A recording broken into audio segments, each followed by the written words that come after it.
कांग्रेस का भी रहा है। मेरी इस बात को और ऐसे कई हजारों लाखों लोगों की बात को दोबारा कमलनाथ ने साबित किया कि बाबरी मस्जिद की डेमोलिशन और शहादत में कांग्रेस का भी बराबर का हिस्सा है। और कमलनाथ ने ये कहा कि राम मंदिर का क्रेडिट बीजेपी नहीं ले सकती, राजीव गांधी के रोल को नहीं भूलना चाहिए। ताला खोला राजीव गांधी ने और उन्होंने कहा कि हमको तारीफ को नहीं भूलना चाहिए। बिल्कुल सही कहा उन्होंने। तारीफ को इसलिए नहीं भूल सकते कि जब पहली मर्तबा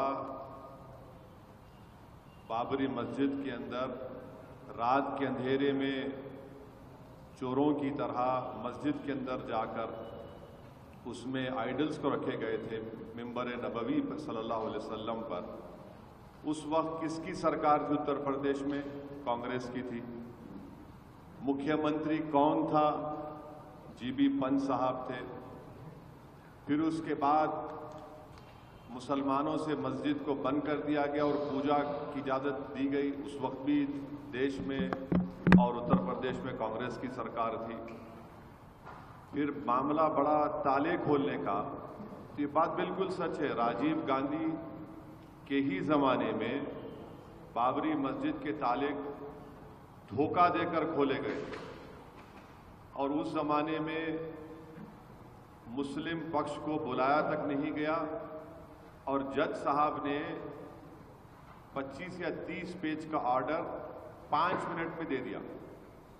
और उस ज़माने में कंप्यूटर नहीं था और टाइपराइटर था उस ज़माने में। बगैर सुने तो सरकार ने, राजीव गांधी की कांग्रेस सरकार ने ताले खुलवा दिए और उसके बाद बूटा सिंह ने वहां पर शिलान्यास किया।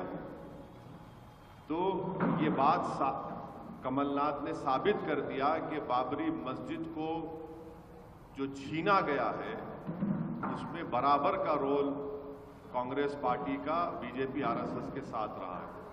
तो 48-49 से 6 दिसंबर 1992 तक बराबर कांग्रेस का रोल रहा इसमें, डेमोलिशन में और इसको काम करने में। 6 दिसंबर के दिन बीजेपी, विश्व हिंदू परिषद, आरएसएस ने सुप्रीम कोर्ट को ये वादा किया, गलत बोला, झूठ बोला कि वहां पर कुछ नहीं किया जाएगा बाबरी मस्जिद को उसके बाद डेमोलिशन कर दिया गया। तो ये सच्चाई है और इसमें बराबर कांग्रेस का और बीजेपी आरएसएस का रोल रहा है। मैं तो ये पूछना चाहूंगा कांग्रेस के नेताओं से कि क्या आप लोग क्यों सेकुलरिज्म का एक झूठा चेहरा जनता के सामने हमेशा पेश करते आ रहे हैं? मैं पूछना चाहूंगा राहुल गांधी से कि क्या आपके वालिद जब देश के प्रधानमंत्री थे तो क्या उन्होंने बाबरी मस्जिद के ताले खुलाए थे? नहीं खुलाए थे। मैं पूछना चाहता हूं कांग्रेस के तमाम लीडर से जो अपने आप को बड़ा सेकुलर और लिबरल कहते हैं, बल्कि अंदर से जितना नफरत उनके दिलों में है, हिंदुत्व की आइडियोलॉजी पर दोनों चलते हैं, कांग्रेस भी चलती है और आपके बीजेपी भी चलती है। अब वो बताएं इसके ऊपर।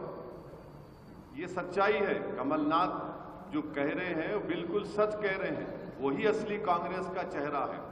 और कमलनाथ साहब का एक बहुत बड़ा रोल भी रहा है। जब 84 में सिखों का जेनोसाइड हो रहा था दिल्ली की सड़कों पर, उस वक्त हम पूछना चाहते हैं कमलनाथ से और कांग्रेस से कि क्या कमलनाथ और कांग्रेस पार्टी नहीं जानती कि रिकाबगंज के गुरुद्वारे में क्या हुआ? कमलनाथ जानते हैं। बहरहाल ये इनका बयान जो आया है, इससे कांग्रेस पार्टी का रोल उन्होंने एक्सेप्ट किया है बाबरी मस्जिद के डेमोलिशन में, बाबरी मस्जिद को मुसलमानों से छीनने के लिए। बल्कि मुसलमान नहीं, बल्कि जो इस देश के रूल ऑफ लॉ को मानते हैं, जो इस देश में सुप्रीमेसी ऑफ लॉ को मानते हैं, जो सही मानों में सेकुलरिज्म को मानते हैं, लिबर्टी को, जस्टिस को मानते हैं, उनको जो शुरू से कह रहे थे कि ये मिले हुए हैं, मिल गया, सामने आ गया। और एक बात यह है कि जब ये बात कमलनाथ कह चुके हैं तो हम तो उम्मीद करेंगे कि देश के प्रधानमंत्री नरेंद्र मोदी जब जनवरी में कुछ फंक्शन करने जा रहे हैं वो, हाँ, तो हम उम्मीद करेंगे देश के प्रधानमंत्री राहुल गांधी को भी अपने साथ में लेके जाएं, क्योंकि जो काम उनके वालिद ने शुरू किया उसको मोदी जी मुकम्मल कर रहे हैं। तो देश के प्रधानमंत्री को चाहिए कि अपने साथ राहुल गांधी को भी लेके जाएं, ये अच्छा रहेगा, राम और श्याम की जोड़ी रहेगी। तो इन दोनों को, प्रधानमंत्री को हम चाहिए कि, क्योंकि प्रधानमंत्री की पार्टी आरएसएस ने भी पूरा बराबर का हिस्सा अदा किया। अब आप बोलेंगे सुप्रीम कोर्ट का जजमेंट है, बिल्कुल मैं मानता हूं सुप्रीम कोर्ट का जजमेंट है, सुप्रीम कोर्ट का जजमेंट है। Supreme court is supreme but not infallible. Supreme court ने यह भी कहा कि मुसलमानों ने मंदिर नहीं तोड़ी थी, और हैरत की बात यह है कि वो क्रिमिनल ट्रायल में किसी को सजा नहीं हुई। आप देखो कैसा एक सीक्वेंस देखिए आप, उस वक्त से लेके अब तक किसी को सजा नहीं हुई, माने सब मौजूद थे। दिल्ली में कांग्रेस की सरकार, उत्तर प्रदेश में बीजेपी की सरकार, जमीन पर पूरे आरएसएस और बीजेपी के नेता हैं। तो ये कमलनाथ का बयान कांग्रेस के असली चेहरे को जाहिर करता है, और राहुल गांधी नाटक कर रहे हैं, ये उनका असली चेहरा है।